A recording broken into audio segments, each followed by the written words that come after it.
I feel like for us, it was just a lot of internal stuff, you know, disagreements, different pages. Is there any even ounce of truth to like the content takes away from the gameplay? No, not at all. Like, I believe in my brain that I can make my teammates feel delusional. You're kind of notorious this year for some shit talk, right? Nah, I definitely take it personal. I'm not gonna lie. I was so pissed at that. Seattle apparently could have kept you and Sib. Yeah.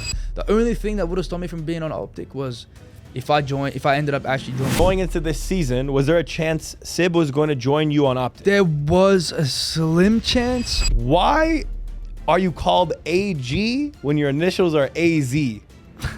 If I could give you $1,000 and you could slap any CDL pro in the face, who would you slap? I'll slap. Exclusive episode 15 with, you know, a second time guest, but in a completely different stage of life, different stage of his career, a world champ officially, you know, a major winner as well. One of your favorite players on OpTic Texas. We got Amir Pred Silberry.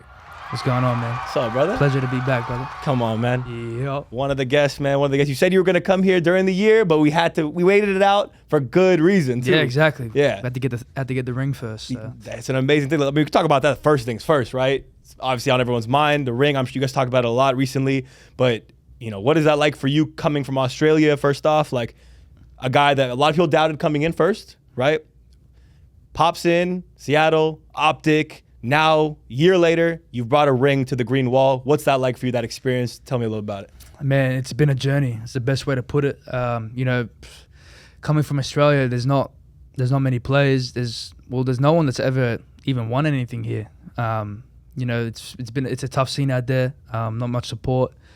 Everyone over there doesn't prioritize Call of Duty as the #1 thing. When I came over here, that was the biggest difference. Is COD is first for everyone. And that was obviously a big thing for me, is adjusting to that. So being able to win a ring, win a championship in my first year on OpTic, you know, I got brought over to this team to win and to do it in my first year, not once but twice, and one of them being a world championship. It makes me very happy, makes me very proud of like what I've achieved. Yeah, it's an unbelievable feeling. Unbelievable, man. I mean, so I kind of want to talk about just the Major 3 win in comparison to Champs. Champs is going to be the sweetest thing possible, but like the Major 3 win, take me through that and what led to the slump afterwards? I guess that's like a big question on a lot of people's minds. I'm sure you guys have addressed it, but I'm curious myself. I want to hear it from you directly. Yeah.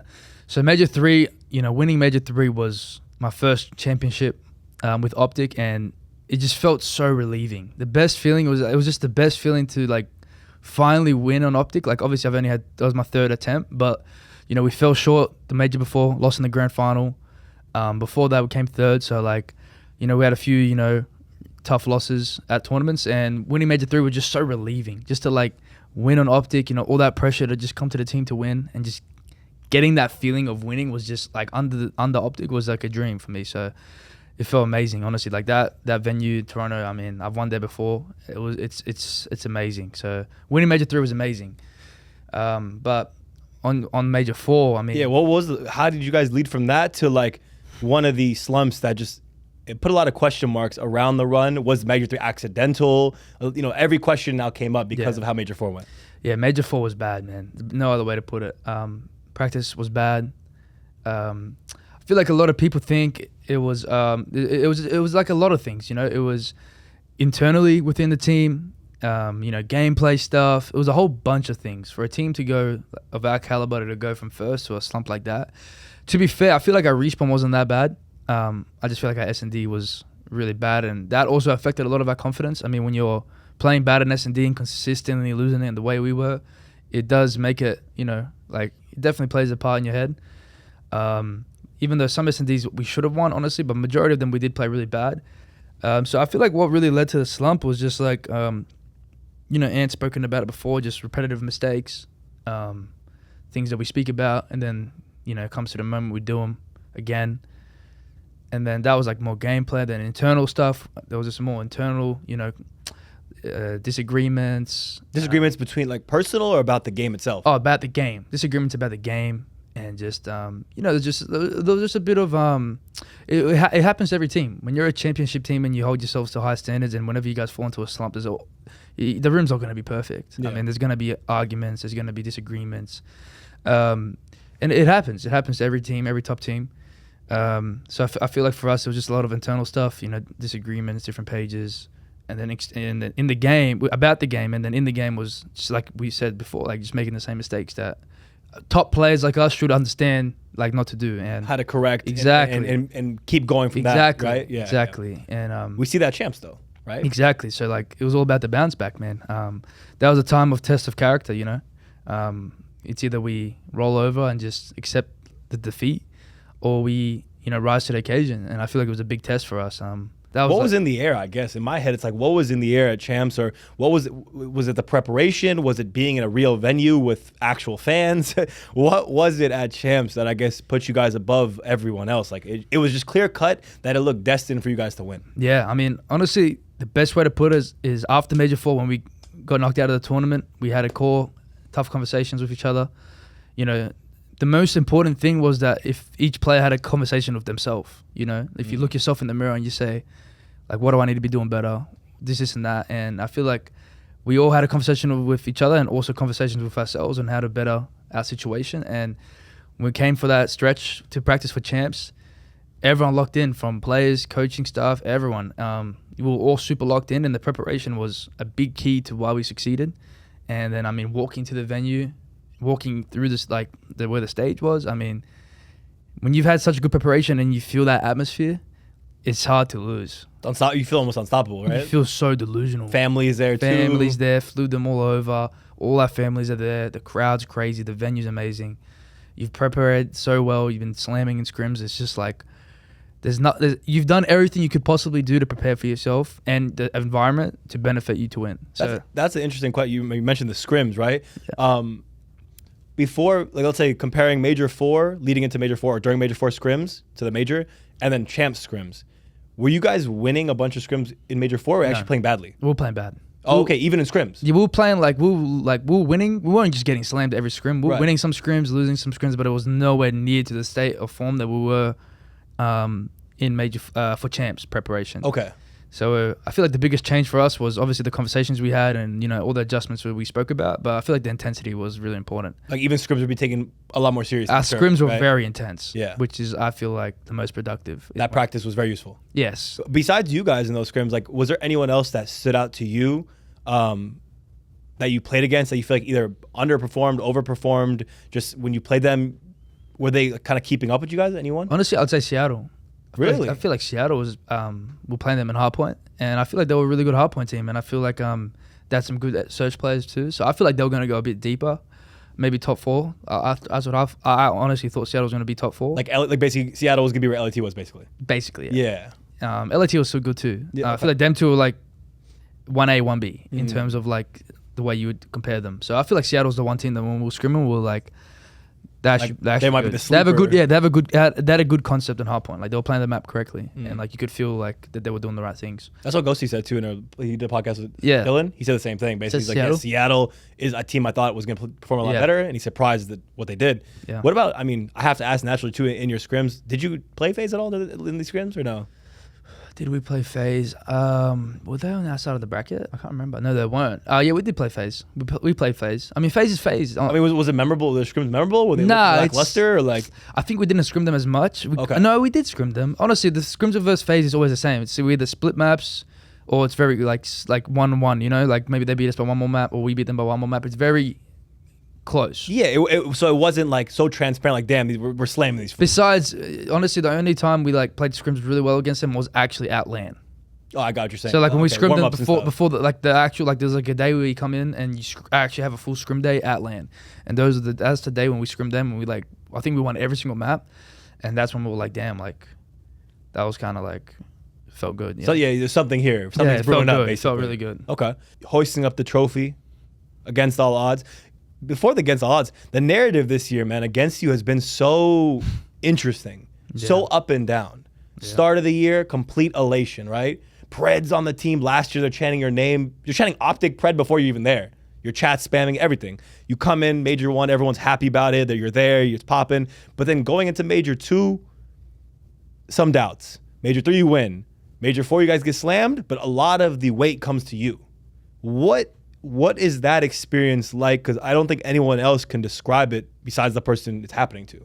Yeah, I mean, that's a good question. I mean, I knew coming to OpTic there's going to be a lot of noise. You know, obviously it's going to be all sunshines and rainbows during the process of joining, but I know the second that I play bad or I'm not playing to my standard or the team's doing bad, there's going to be noise coming towards me and my team. So I feel like for me, I knew that the standard that I set myself was obviously very high, because on Seattle I was like, I would say I was a top 5, top 4 player. Like probably I would say Vanguard was like top 2, top 3, MW2 maybe like top 5. You know, like I knew like I set myself a pretty high standard, and so I knew coming into OpTic if I was to fall below those standards, there's gonna be questions. So I knew the standard and the like was set very high, and I was okay with that. I was like fully like you know me, like I'm not afraid. You're not shying I'm away. not shying away from it. Yeah. I'm not gonna be, oh my god, like I need to play good. Like the thing with me is like I always say, people can critique me, say what they want to say about me, but my biggest critique is myself. I'm very critical of myself,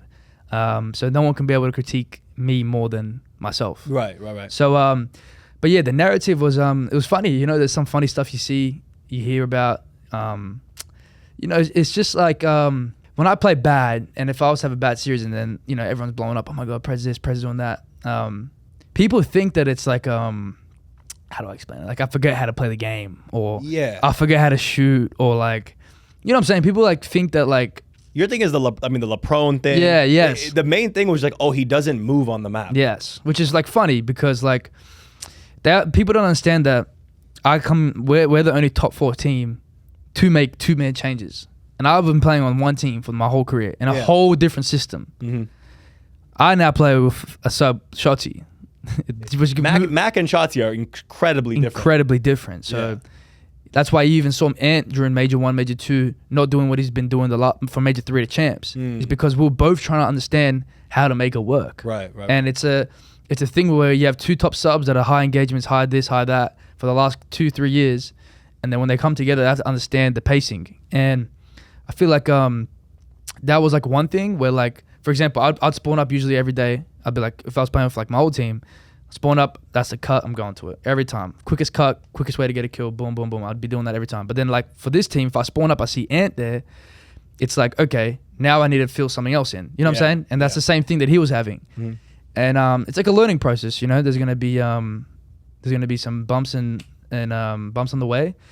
So I feel like that was like mainly the pacing issue. It's not the fact that I'm like, oh my god, I'm so scared. Like I don't want to have a gunfight with people. Yeah, and that's like the weird narrative. Like, it's so stupid. Just saying shit. Exactly. People just talk. They don't know what they're talking about. Yeah. It's like, oh my god, like I'm not sitting like, oh my god, like I don't want to have a gunfight. Like you know what I'm saying? Like, bro, no one's thinking that. Like, we're just trying to play the game the way we speak about it. And if I wanted to just run around and not think about anything, I could just go run around, have 35 kills, 35 deaths, and not think, and just run around. But then again, exactly, you and Ant would be in the same spot. You have kills by the efficient kills. Yeah, actually helping anyone. Yeah, exactly. Do I benefit myself or do I benefit what we're trying to achieve? Right. Like, off spawn, we should be doing this. You know what I'm saying? Like, it's a lot of things that we're working towards, which obviously at the end pays off. You win two out of the 5 tournaments, one of them being champs. But yeah, the narrative was just hilarious, man. People just, people would be talking crazy, but that's a part of the job, you know. And for me, I'm glad that out of anyone on my team, that most of the shit falls on me, because I know for myself that I can wake up every day and that shit is like, one, it will either motivate me or it's not gonna affect me to the point where like I'm not able to concentrate. You know, if that makes sense. Yeah, like it's lingering in your head. Exactly. Like I'm glad it's on me than my other teammates, because I know that myself, when I get to that moment, I'm never gonna shy away from it. I'm always gonna try. None of that criticism in your mind. Yes. It's not even there. No, like bro, heading into champs, the amount of shit that was going to, the amount of shit that people were saying about me heading into champs, insane. And then look what I did at champs, the way I played. Silence. That's what I'm saying. But like, I'm glad that it's on me, because I know that for myself, every time I've been tested by my character, I've always risen to that occasion. So for me, that's like, I'm glad, you know, like if they want to talk shit and get a few likes and views and shit, like go for it, bro. Like at the end of the day, like I know for myself that I'm always going to rise to the occasion when it matters. And like I said, I'm always my biggest critique. One thing, the SnD stuff, right? Because this year compared to on Seattle, I mean, I would say you're an SnD star for sure, 100%. Yeah. Right. Last year I was godlike at SnD. That's what I'm saying, right? And then this year, your SnD is the one stat line, and just to put it out there, I mean, I've been a firm defender on Dope Check and other things about you. 6th highest KD in the league, right? Yep. 0.98 in SnD, but I don't know. Everyone forgets about the respawns. You're slow pacing, but 1.08 in hard points, 1.13 in control.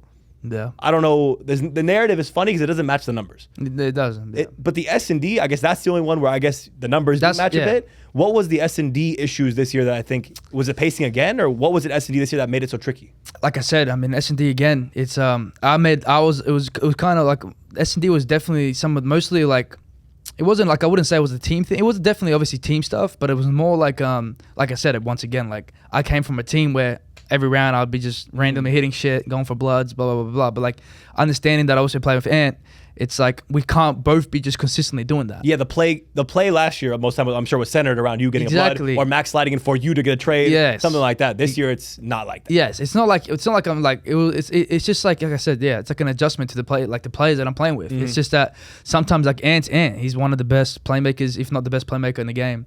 I'm not gonna just put him to the side and just consistently try hit shit. You know what I'm saying? Like we have to find our balance. You know what I'm saying? Yeah. And for what made it worse for me is that I, in my own head, was because I was like thinking about that so much, I was like tending to like play my SnD a bit unorthodox to what I'm used to. Right. So then it kind of made me fell out of rhythm in SnD, and that's why there was a lot of inconsistencies and like a few bumps and stuff through my SnD, which obviously towards champs we spoke about and we tried to clean up. And yeah, we did. I mean, it was you and Ant basically had champs with double digits most of the SnD maps, so it worked out in the end. What is it like? What's in your head? How could you describe to the common person what it's like to work a whole year, all the doubts, all the hate, everything else, all the pressure, and then put up that trophy? What's in your mind at that time, and like what is there? How would you describe it to somebody? Oh man, it's hard to put words to it. I mean, all the sacrifices, everything that we went through to hold that trophy was, man, it was just it was a loaded question. It's such a hard experience. It's such a hard like feeling to describe. What were you thinking about? I was honestly thinking in that moment like we did it. Like that's just the best way to put it. In repetition, just right? Kept thinking like, wow, like we did it. You know, like a I'm dream champ. almost. Yeah, like I was just like, I even told my teammates on stage, like, look around, like, embrace this shit, you know, like, not many people get to do this shit, and like for OpTic too, like, so I just remember just standing on the stage, just looking around, like absorbing all the energy and like the vibes, and just thinking like, wow, like we did that shit. That was my whole thought process, feeling, everything. It was just that. Absolutely, just we did it. Yeah. Just like a sense of like wow, bliss, accomplishment, everything in between. I mean, coming from, I want to pull it back a little bit to Seattle. Like the OpTic organization is obviously very different in Seattle. What is it like having to film content all the time? It's a difference of brand. I'm sure, I don't know if you guys have streaming obligations or not, but like you're streaming probably a lot more on OpTic than you were. How would you compare that side of being a player for OpTic as opposed to last year when these obligations didn't really exist, let's say on Seattle? Yeah, nah, I mean, have you embraced the content? Like, is that, do you enjoy doing it? For me, I love doing the content. I mean, the content is, shout out to Hex. I mean, he's created a foundation for everyone. I don't know why not everyone, or maybe people are, but that he's created the foundation and the blueprint of how to make an organization like function, you know, from the content side of things. And like people always like the content that we do is always fun. It's like it brings us together and it makes us it just brings all of OpTic together. You know, I meet people from OpTic that I've never met before, create relationships with them, friends of people, just simply from the content we do. Right. And the content also, you know, it gets OpTic out there, you know, and like they've been doing it for so long. And for me, I personally love it. There's so much fun shit that we do, and it's just cool, you know. It's like how can I explain? Like, for example, like if we have content for,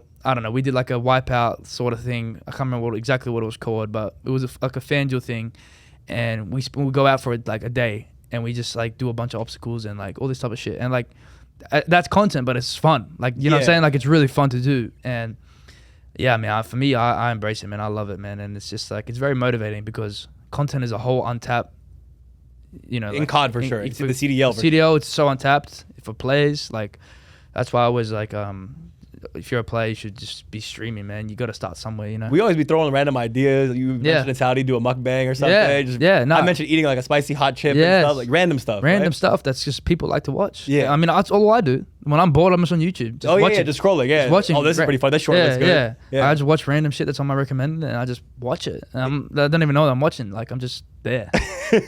Is that Wipeout one, out of the whole year, is that the piece of content that stands out the most to you?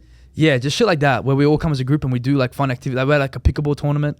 Like that was fun. The one that stood out to me was the Silent Library one. That one too. Dude, that one. That was funny. I was rolling, bro. That one, like that. That's one where it's beyond COD too. Yeah. Bro, anyone can watch that and just die laughing watching people do it. Yes. So 100%. And shit like that is just so fun, bro. Like it's just funny. And then people love watching it. So it's just like a bonus. Like you lose nothing out of it. You spend an hour or two, whatever it is, having fun. And then it also like, you know, makes people smile too. So it's just fire. How do you first person only can ask you, right? First person experience, everyone can chat shit as much as they want, but that narrative also is there that like OpTic is a content org. They do org and they prioritize. They do content. They prioritize over scrims. This kind of, you know what I'm saying? This kind of chatter. Yeah. From a first person perspective now, like, is there any even ounce of truth to like the content takes away from the gameplay? No, not at all. Okay. We scrim the same amount of time, hours as everyone else.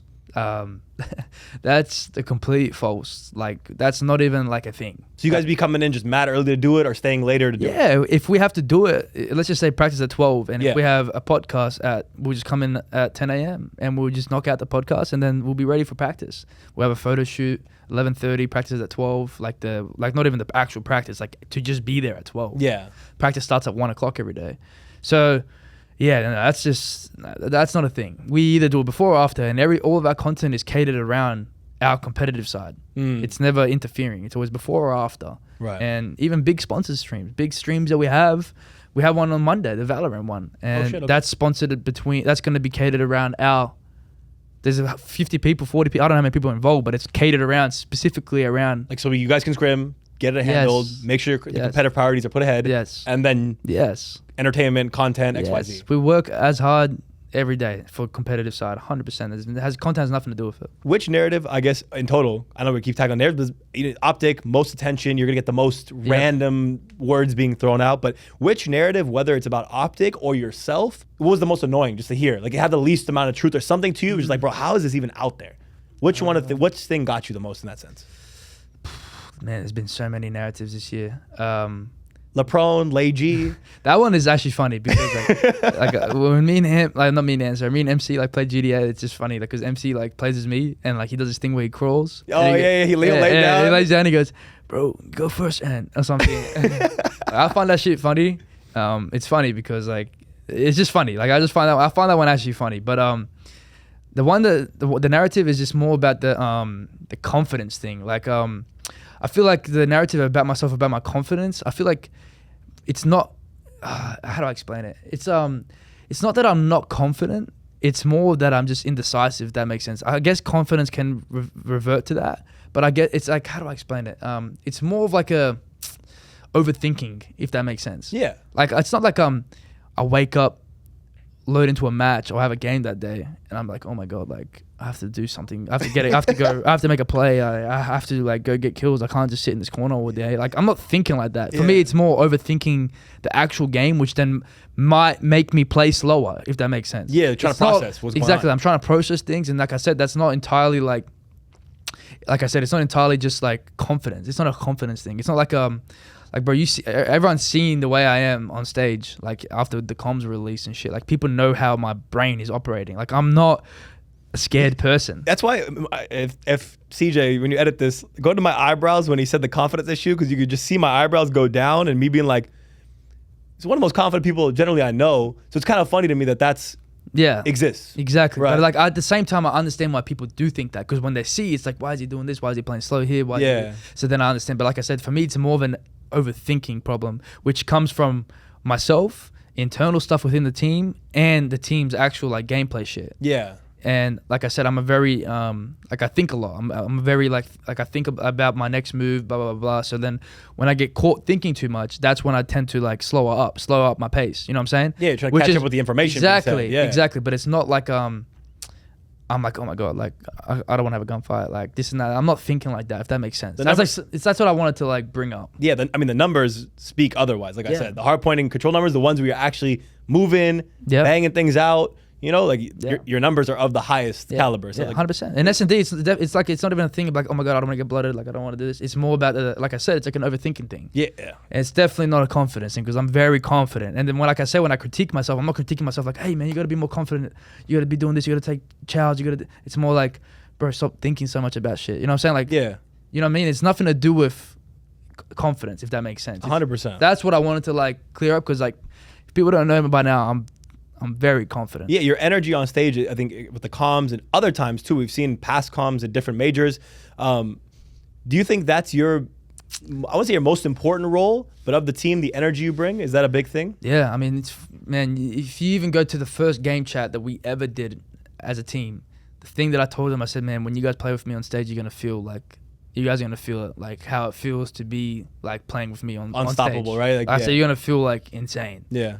If you guys go back and actually like watch that shit, like I deadass told him, because I the thing is, I believe so much in myself that I can bring certain things out of people. Like I believe in my brain that I can make my teammates feel delusional. And I know when people that are, especially that are already good, feel delusional and have that confidence and have that presence, not just in the map, like on the actual game, but out of the game, it goes such a long way. Like for me, like for Ant, for example, like he's godlike. Ant's one of the best players in the world. Absolutely. And obviously me and him are very close and we've gotten very close. I've been just trying to rub off like my like confidence and aura towards him to make him have this presence on stage. And now when I see him, grand finals 3-3, map 4, standing up, talking shit mid-round because he shit on someone, like I'm like a big brother just sitting there smiling. Like I'm happy. You know, I'm like wow, like that hey, look at this fool. Yeah, like, and it makes me feel like, wow, like he's doing what I do like for my teammates to me.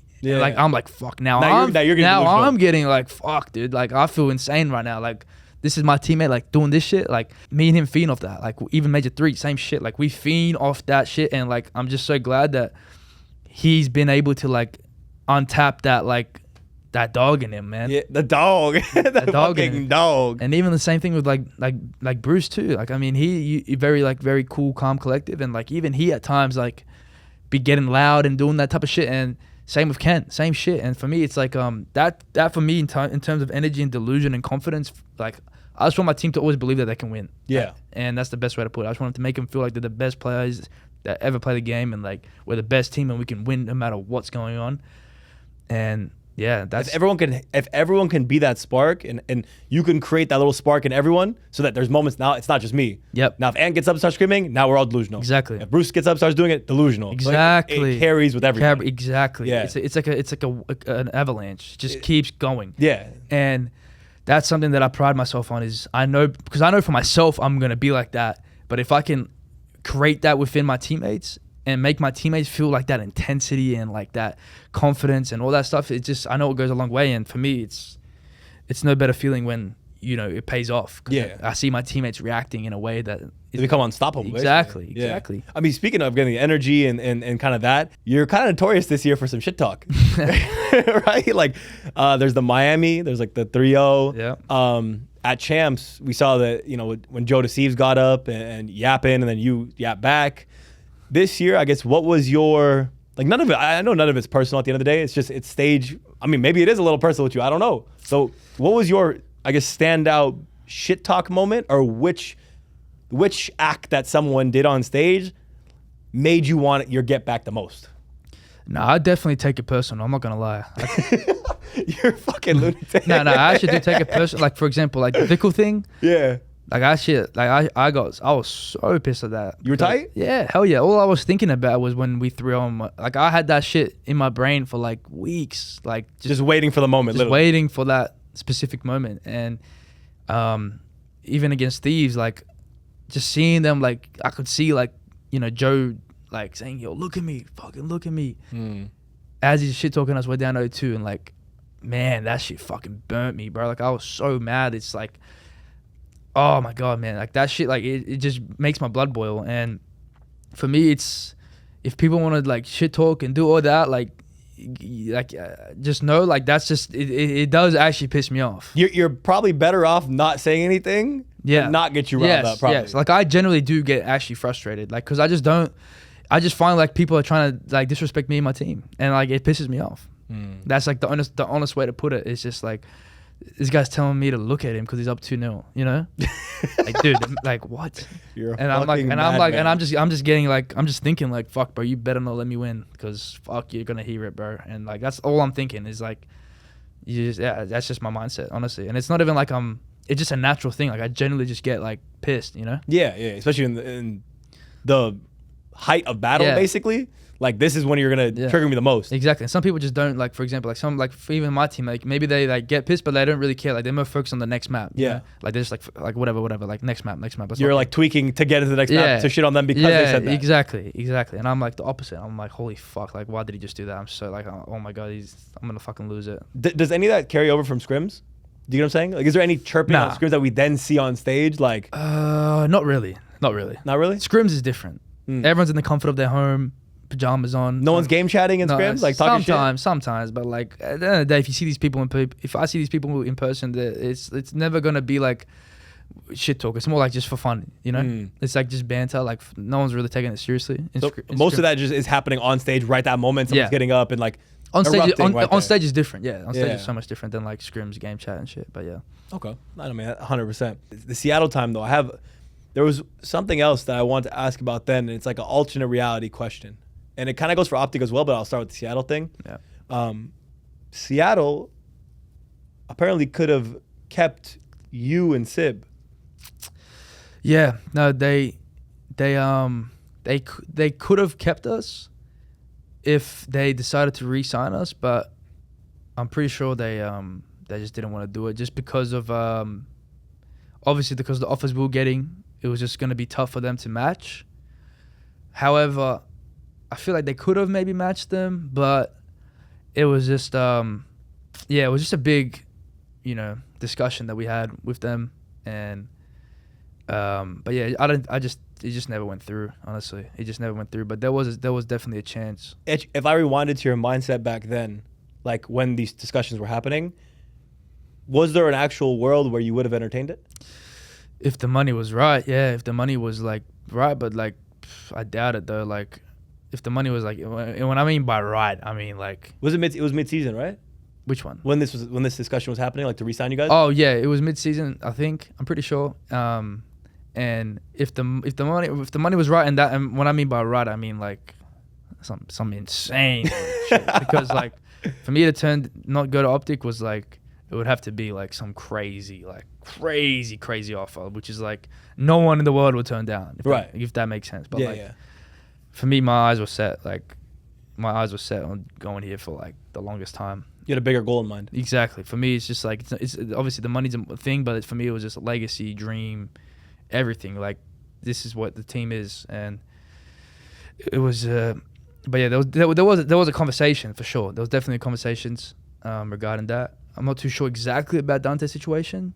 I know he was also like in conversations too, but yeah, they just like I said, it was just like the price was too high, and I mean I don't blame him because there was really nothing stopping me from coming in, like at all. Yeah, it would just be a crazy alternate universe to see what Seattle could have done with, I mean, let's say hypothetically you, Dante, aBeZy, and who knows what the fourth would be. I have no idea, but just like an alternate universe, right? Alternate universe, yeah. The craziest thing is that the only thing that would have stopped me from being on OpTic was if I ended up actually joining FaZe after Vanguard. That was like the only thing that could have stopped it. Because if you think about it, I would have joined FaZe MW2 for the start of Modern Warfare 2, and it would have been like me, Simp, Abe, and MC, and it would have been just like who knows how that year goes, you know? Yeah, completely different. Like if we win, we don't. If we do win, we probably stick. You know what I'm saying? Like we don't know what happens. But like I said, Seattle turned down like a $500K like buyout, and like that shit just falls through, you know? Yeah. And then it's just like that's what I always think about too. Like I was there. I was like, yeah, I want to join. You know, like I was in that mindset of like, yeah, let's do it. You know, almost FaZe pred. Yeah, like that's what I'm saying. Like I was in the mindset of doing that, but like I said, the deal fell through. So then like it's just funny how the world works, man. It's just like crazy because like if I join that, like who knows if I'm here like as a world champ, maybe I am a world champ already. You know, we don't know. You'll never know the other timeline. Exactly. You'll never know what would have happened. Exactly. So that's what I'm saying. Like so much shit happens, and like I'm not sure if like, damn. Yeah, it's so much shit, man. So like that's why it's crazy to like fast forward and like this is where we're at. You know. Oh, damn, that's kind of crazy, bro. But yeah, between the seasons, right? Between let's say after W2, right? That's your free agent, right? And then you come to OpTic. Were there other offers that you received that like let's say again playing the alternate universe game that could have happened? Let's say the OpTic offer never came. Were there other teams that were offering some bags to you that like you were actually entertaining, or was OpTic literally just the goal, the prize, the number one? Nah, it was just OpTic. Really like that? Yeah. Damn, man. Could have saw FaZe Pred. Yeah. After Vanguard, definitely like. You and MC in the same room all day, every day would be the most wild thing, man. Even in GTA, like I've been watching the GTA streams. Yeah. Who came up with the idea first? Was it MC to come as you, or were you guys talking behind the scenes to come play each other? Nah, I've never played the game, never even had it, downloaded nothing. And people were like, bro, you got to watch how MC is playing as you in GTA. And I was like, wait, so he didn't even tell you about that? Nah. He just spawned in as that? Yes. That's why it's funny. And that's like an 8-minute montage of him being me. And I was like, bro, what? I'm gonna make a character of him, and then that's literally, and that's literally how it started. And ever since we've just been playing 10-hour streams, just playing the game. It's so fun, bro. Swear to God, I thought you guys were plotted that. Yeah, I did. Shout out to Tommy and Z, dude. That server is fire, bro. Yeah. Hopefully we see you more in there, like more as much as It's you can. so the fun, off-season bro. and everything else so too. fun. It's actually so fun, dude. I love that game. You and MC, man. He's hilarious, bro. Like the way he acts me is actually like so funny, dude.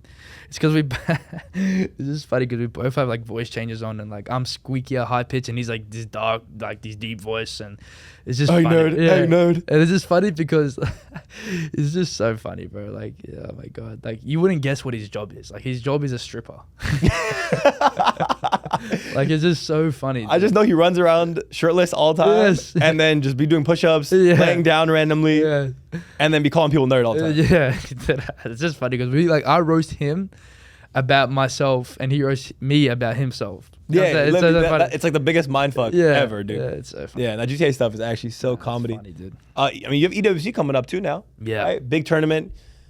I gotta ask too, because I was thinking about this. I discussed this on Dope Check for a second, but I was just like, after Major 3 you win, you're in elation, right? You guys are just vibing. And the Major 4 is the slump. You won Champs. What's the preparation like for EWC? Is it like another Champs to you in your head, or is Champs? Nah, Champs. I mean, there's nothing that comes close to Champs. I mean, the prize pool's obviously not too far off. Yeah. But in terms of like legacy and just the actual ring itself, like it doesn't come anywhere close, you know? Got you. Yeah, we're still going to be like, obviously we're still, you know, going to go hard for the tournament. We're not going to pull in and just like all laughing and not caring. Like we're still going to want to win it, because why would we let, you know, other people take the cash and the pride, you know, like we still want to do it. And I feel like we have the least pressure out of everyone. There's teams there that it's like EWC's there, break it, make or break. Mm-hmm. Some teams, if they do well, they'll probably stay. If they lose, they'll switch. Some teams have already switched. This is their first tournament together. So I feel like a lot of teams are in like awkward situations, where for us, we have the luxury that we're the world champs and we just won the biggest tournament, you know, for Call of Duty. And it's just, we're pulling up with the least amount of pressure. But at the same time, like, we want to also prove that we are the world champs, you know? Like, we want to win. There's no fluke. Yes, we are the best. We're not pulling up and going to, you know, be satisfied with falling short. We're going to obviously want to win. After a champs win, EWC, what are your like off-season plans looking like? Are you going somewhere? Are you vacationing? I mean, as people getting out of the fucking bedroom you've been in for months and months and months. Yeah, no, I'm gonna go to Europe for a couple weeks, 3-4 weeks, something like that. Go explore Italy, Spain, stuff like that.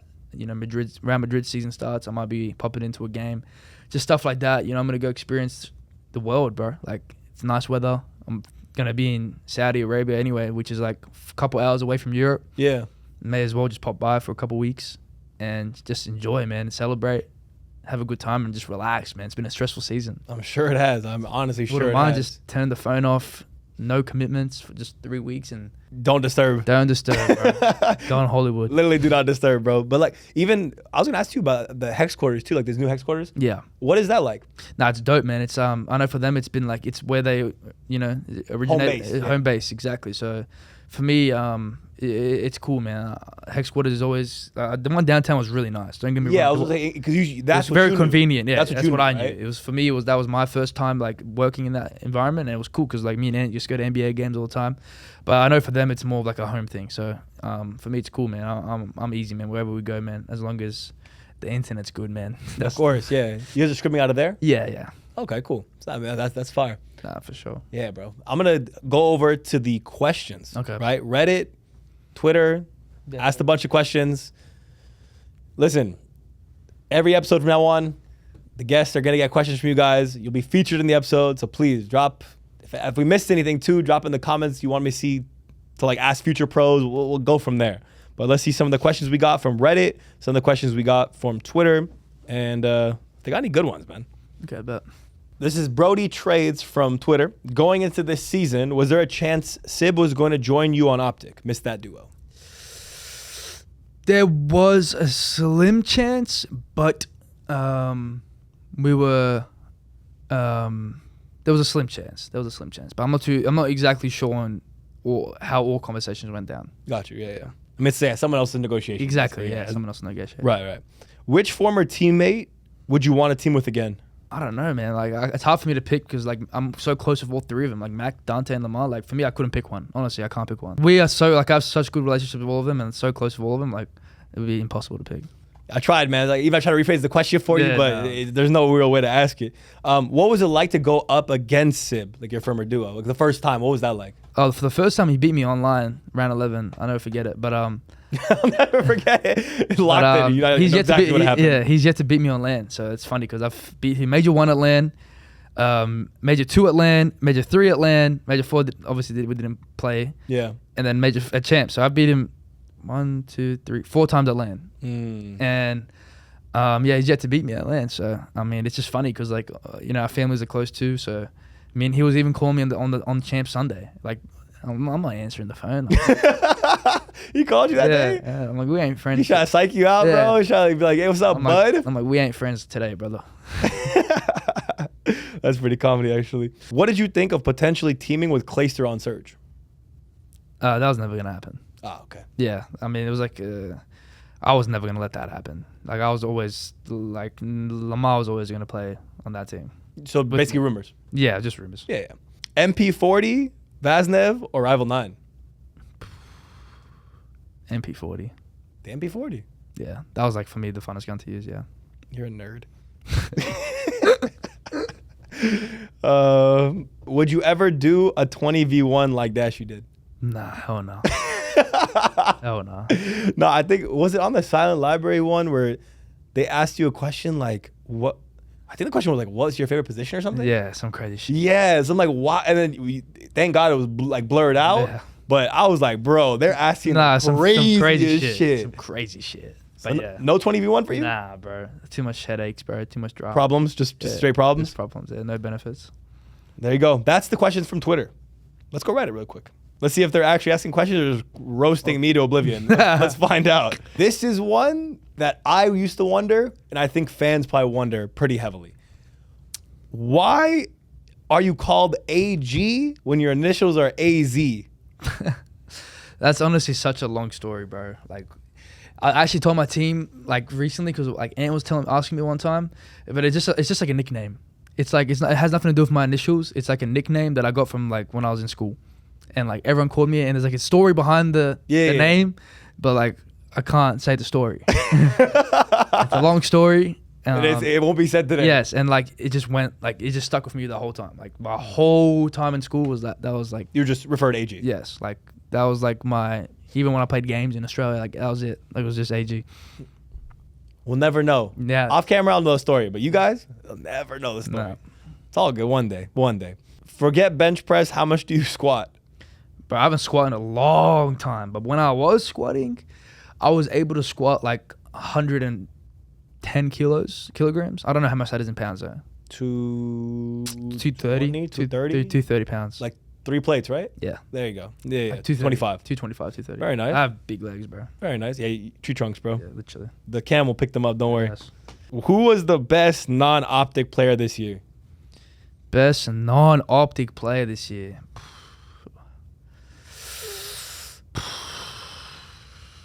Man, I'm just gonna go for an easy one, bro. I'm just gonna pick Simp just because he won MVP. That's pretty easy. Yeah, that's just an easy one. Who was? I mean, when you're as a sub running around the map, who's a harder kill, him or HyDra? I don't know, man. I don't see. I don't know because I don't have like for example, like for me, like when I die to them or whatever, it's not about gunfight. I don't know. It's hard to explain, man. It's positioning. It's positioning. Yeah, it's not entirely just strictly gunfights with Yeah. them. It's more like sometimes I don't even have a gunfight with them. Sometimes I'm just getting shot like without even like having a gunfight. Yeah, you know if that makes sense. So like, it's tough. They both played really well this year, so I couldn't even like despair them honestly. Could you name anyone that gun skill wise that surprised you? Or is it not? Is it really just all about the positioning fully? Nah, not really. The only person that I always say has really good gun skill has always been like aBeZy. Oh, in okay. terms of gun skill. That's the one who like stands out. Yeah, he's the one. Like I mean, I've said that since Vanguard. Okay. Like when I first came to the league, he just plays so straight up, but like he just wins some insane ones. Okay. Fair enough.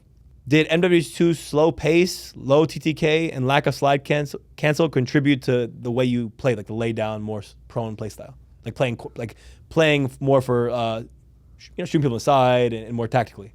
Wait, say it again, sir. I just zoned out. I saw it in your face. The cam needs to. Yeah. Hey, CJ, zoom in on his face when I asked that question. I looked at him and he was on Mars for a second. Actually on Mars just then. That Holy was shit. comedy. Listen, MW2. Yep. Did the low TTK, lack of slide cancel in that game affect your playstyle? So it made you more like more prone to proning, playing corners, and like more tactical. A little bit, but I feel like what affected me the most was, I mean, granted, like Major 1, I actually played really well, especially at the tournament. Played really well at the tournament, but I feel like honestly, it actually didn't affect me. What affected me at the start, the very, very start, was just simply because I came late. I had a visa problem, so I didn't play the game for like a week and a half before anyone else. So I was like a week and a half behind, which is like The start of the game is big. That's the biggest learning curve. Exactly. So like that was like one thing. So that's why maybe I didn't get those tendencies out straight away. Mm-hmm. I kind of like maybe crept in for a little bit longer than I would have liked. But yeah, that's probably the best answer. This is a good question. Are there any players in Australia that you think deserve a shot in the league? Yeah, I mean, I think that, I think the Mind Freak boys, I think they're probably like the number one people that deserve a shot. I think, Luca and Shocks, they played in the league before, but I feel like they didn't have a fair run. They played in an online league in LA, which is like 60 ping. The worst of the worst, basically. The worst experience possible. And they played under an organization at the time that like, was very lacklustered in terms of like taking care of like everything. So they weren't in the 100T facility, basically. Yeah. They didn't have one of the only fiber setups in all of LA. Exactly. That's what I'm saying. So they didn't have the best situation, which is very, disappointing for them because, they worked so hard to get there. So that's like probably them and the Mind Freak boys currently. People obviously underwhelm Australia, and obviously not too many eyes are there. Yeah. If you're from Australia or the MENA region or even Latin American region, you're not getting much. Not much eyes looked at. Yeah, so. pretty much. How did you get eyes on you? Well, my Modern Warfare stats were insane in terms of like all challenges of all the world. Like mine, I was number one in every category by like a landslide. And then like obviously like I was like always playing people in Australia, they're like not as good. So then when I came to international for my boot camp before the first Minnesota Open, the first ever LAN event in Modern Warfare, I scrimmed like some pro teams. I scrimmed like Seattle, Minnesota, Dallas Empire, and I dropped like 40 plus on like all of them. Just numbers on all of them. And even like the players were like, holy shit, who's this guy? Tweeting me out, like this guy's insane. And then it's like, okay, now people like starting to get a little bit like, like I still never read this tweet, like Joey Nubsy legit tweeted out the greatest Australian player of all time, like just based off a scrim, and then I put up to the LAN. The team that ended up winning it was Singularity, and they ended up winning it, and I ended up coming fifth at that tournament, but we beat them 3-0 like during the bracket, and I remember I was like 40-20 map one, I was like 12-0 second map, and I was like 36-12 the third map, and I had like a 1.9 or something against them, and I remember Steve and someone else was there watching, and Steve ended up becoming my agent, but he was watching me shit talk these people, dropping a 1.9 against like the favorites, and like holy shit, who's this kid, and then basically I just got in contact with him, and Brendan Snova, which is the GM of FaZe at the moment, like them two really came together and took a big risk on me, and they were the ones kind of pushed you ahead to everybody. that pushed me ahead and approached me, and yeah, that without them two, I wouldn't be here. So they big part of my career. Bang, damn, there you go. I mean, yeah, actually, the way you told it right now, we definitely didn't talk about it in the last pod. So Nah, definitely. really good to get that out there for some of the Australian guys or anyone who's trying to get noticed from the other regions. Make a team of the best 4 players outside of the top 4 teams. Outside of the top 4, damn. Yeah. I would say This ain't proper roles too. Yeah, I would say Ghosty. Bang. I'd say Ghosty and aBeZy. Ghosty and aBeZy, okay. Nero Okay. and Gwyn. Okay. That's a good shout. That's a good top 4 right there. It's a good shout. What was the one thing that surprised you the most playing with Shotzzy? Surprised me the most playing with him was his intelligence. Mm. How smart he actually is. I think people think he's just movement, doesn't think, stupid, all that type of shit. Like people just think that he's not smart, but he's very smart and he's very aware of what's going on. So, 9-9 awareness in the game? oh yeah, he's very aware. So I'd say his intelligence Who, in the game. when it comes to like, there's obviously team discussions and mistakes happen or whatever, just between maps, whatever happens, right? Who are you discussing the game with the most on the squad? Oh, Ant for sure. Really? Yeah, because we need to figure out what the best sub routes are, sub plays are, shit like that. So for me, definitely Ant. Me and him speak out of the game a lot, out of practice a lot about the game. Like we have a lot of conversations. Yeah. Yeah. Okay. What was your backup plan if you didn't go pro in COD, or what would you be doing if you weren't a COD player? I probably would have tried to continue soccer, see how that went, and I would have probably just continued with like studying my business. I was like doing my Bachelor of Business, so I was just would have went with that and led towards maybe property management, some shit like that. That's what I was studying for. But yeah, it would have been soccer and that, and then whichever one Panned out, basically. panned out. Yeah. Okay. At what point did you realize you were gonna go pro? What was the moment that was like, holy shit, I'm going pro? When I got offered by Seattle to join. The literal moment? Yeah, the literal moment, because everything else before was visa problems, blah, blah, blah. Like, it was never set in stone from Australia. It's like a very slim chance, blah, blah, blah. So whenever it got the actual call, like, yo, you're in, it's the contract, boom, that's when I was like, damn. Okay, so there was nothing before that sparked it ever? No. Oh, okay. Nothing. What's your favorite thing about each of your teammates right now, in or out of game? Favorite thing about, I'll start with Ken. Favorite thing in-game, I would say his comms. Has really good comms. Okay. Out of game, I would say His smile. yeah. I'd say Ken's laugh. Ken has a funny laugh. Okay. I'd say that.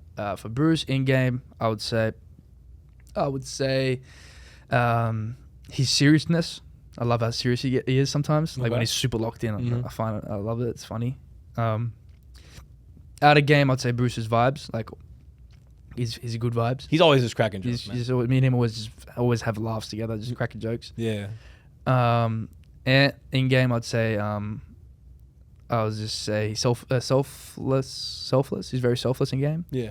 I'd say selflessness. Definitely in game, he's very selfless. He'll make me at times like do the easy thing and get like free kills, stuff like that. So I'd say that. And for and out of the game is just he's just always smiles, man. He's just always good. Always just kind of happy. Always happy, yeah. What about for Karma too, Damon? In practice, without Damon in practice is just like his honesty. I'd say his honesty. Out of practice, I'd say his, like, how do I explain? Like, for example, like a Champs, he's given us a lot of like, how do I explain? Like his I would say his aura. His aura. Like his aura, like the way he, like when we, like for example, when we're at Champs and like he was around the room, like you can just feel like his aura, So I would say that most likely, yeah. It's one of the greatest being around. Yeah, basically, yeah. He's literally a living legend in the scene, just with you all the time. Dead ass. Yeah. That's kind of insane. Like he's done it so many times, so it's just like, yeah, it's motivation for sure. What made you choose to represent your ethnic background in Bosnia on your jersey as opposed to Australia? I feel like everyone already knows I'm Australian, and everyone knows me as Australian, and I feel like my ethnic background is like just pushed to the side. No one really knows much about it, so I feel like putting that on my jersey, it represents my family and their background and where they're from, and the people from there. So I feel like I want to represent both, you know. I don't want to just be like just the Australian guy, you know. I want to be the Australian guy that also has a Bosnian background. That's also it's repping for your people. Exactly. Okay. So it's just making sure both are noticed. I remember on the first pod we talked about how, you know, Bosnian people would like randomly tweet you and stuff. Yeah. Has that gotten worse? So like, has it gotten like, better? You could say it's better too. Oh yeah, like, for sure. Are there more Bosnian people now randomly out the woodworks? Like, oh yeah, hey brother, there's no way. Nah, a lot of them, man. A lot of them. And for me, I love it, man. Bosnian people, they're cool people, man. Most difficult team to match up against when you were on Seattle versus now? Seattle, I'd say like some bottom 4 team. We just never, like, I'd say Boston. We never beat them. Boston Breach. Dead ass? Dead ass. I was shitting on them. It's just that we never beat them. That's the unexpected answer I've ever heard in my life. Yeah, and then this. I think you're gonna say FaZe. And this, FaZe, we were like kind of like split with them. When I was in Seattle, it was like they only beat us a couple more times than we beat them. And we always had crazy like round 11. Were insane. Yeah, it was never like there was like a few blowouts, but like not all the time. And then for this year, I'd say FaZe. FaZe was the only team that like we couldn't beat them for the longest time. So yeah. If I could give you $1,000 and you could slap any CDL pro in the face, who would you slap? I'll slap Scrappy. I'll slap Ernie. If I can even reach his head. His fucking neck would do a 360 and then whip back at you. It would whip back at you, dog. Your top 5 or top 3 spots you want to visit in the world? All of Greece. I've been to Greece, but not all of it. Okay. Spain, and I would say all of Croatia. Croatia, interesting one. Then this one actually goes to yourself. The same guy asked this question, but now it's about you. What is one thing you do in game or out of game that you think you do better than anyone else? It's easy to talk about others. Yeah. When it's about yourself, it's a little more like, oh shit, I got to reflect a little bit. Yeah, I would say in game is my consistency. Well, like obviously this year I was a little bit inconsistent, but like majority of my career I've been very consistent. I hate the narrative. You're 6th, bro. You're 6th on overall KD. Yeah. You can't. Like, it's like how, you can't hit that number without being consistent. Yeah, I would say my consistency. This year I was obviously a little bit less consistent than I would like to be. There was definitely like a few slumps that I've never had before. But if I could put that away, I would say definitely my consistency is what like I would pride myself on. Like he's always playing good, rarely playing bad.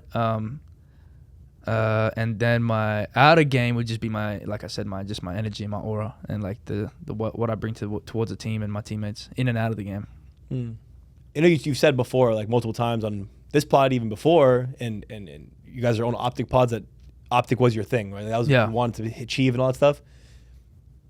Is it everything you imagined it to be now that you're here? Is it kind of an interesting question, but like from what you imagined coming up to it to now being there, is it exactly what you imagined it to be? Yeah. Or is it something like a culture shock as that you're here, it's like different than... No, it's honestly everything I imagined it to be. Honestly, that would be the thing. And the only thing that was a bit different was just how actually loud it is, the crowd. Like how... how that actually is a real effect. Yeah, like the actual crowd, like playing for that team, like actually playing on stage with OpTic. Like I knew it was going to be loud and cool, but I didn't expect it to be at the level that it was. I feel like that's something that surpassed my imagination for sure. Keep it $150. In SnD, are you listening to the crowd sometimes? Nah, honestly, my shit's cranked, bro. Actually, your shit is, bro. My shit's super loud. I'm not gonna lie. One time, I don't know what happened or how I got on your settings. Yeah. But I think I sat down at the facility one time, and I think I sat on your setup, and then immediately some noise played. I think I loaded up the game. Yeah. I almost went deaf. Yeah, I almost went deaf. Hey, bro, if you ain't trying, if you ain't putting that shit max, bro. So. You play like that in scrims too? Yeah. Fully cranked. Majority, yeah. God, bro, how do you like, gotta sacrifice to be the best, bro. I'm actually shocked how you're not deaf. Asking me what every 30 seconds. Yeah. Like no bullshit. What's the biggest lesson you learned from Hex? I mean, that's like another guy, legend in the scene, obviously. Like what's the biggest lesson I guess in the time period that you spent, about a year, talking to him, discussions, pods, everything else? Like what's the one thing you say you learned from him? The one thing I learned from him is definitely the never ending like work ethic. I feel like that's something that I look at him like he's still working towards something. He's always working towards something, and that's something that I've learned from him is you can achieve so much and have all these things, but there's always something you can work on, and that's something that I've learned from him. That's like the best way to put it. And every day I see him and always working towards something, and I feel like that's like a very important thing that I've learned. is that someone that's like, that's done so much as him that still wakes up every day and still Has a goal. still trying to achieve something. So that'll be my biggest lesson, yeah, for sure. And then looking in the future, looking at did you look at some of the leaks from Black Ops 6? No, not really. Only a little bit, like the trailers and stuff like that. But yeah. Oh, okay. Yesterday, a whole bunch of stuff came out. If you saw those, I was going to ask you about that. But Yeah. Into next year, same team, same team for sure. Yeah. Same roster. What are you most excited about for next year? Just playing again.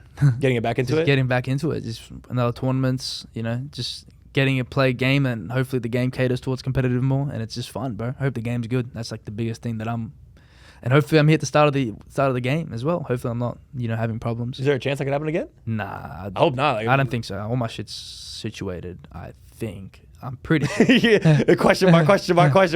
Maybe. Yeah, just making sure that's all sorted, and then just, hoping the game's good and just getting to enjoy. Like, have we seen you in a Treyarch game yet? Nah. We actually haven't seen a Treyarch game. No one has yet. No one has seen me. I've played Black Ops 4, Cold War. How are you at those? Black Ops 4. You're not gonna. There's no way you say you were bad. That's the funniest part. Cold War, I was actually insane. I'm not gonna lie, and I didn't even play the game overclocked, which is crazy. I was not overclocked the whole year in Cold War. You didn't know how to do that shit yet? Nah, I didn't. That's why it was kind of crazy. I played on a 5 millisecond delay my whole Cold War career, which is kind of funny. And then Black Ops 4, obviously, that was actually really good. I won an Australian LAN, but I love Treyarch games. Treyarch games are fun as fuck, bro. So yeah, I'm excited. From me and AG, that's exclusive episode 15, sir. baby. We'll see him soon again. We'll see you again soon. We'll get it going after WC. We'll figure it out from there. Later, boys. Peace out. Hell yeah.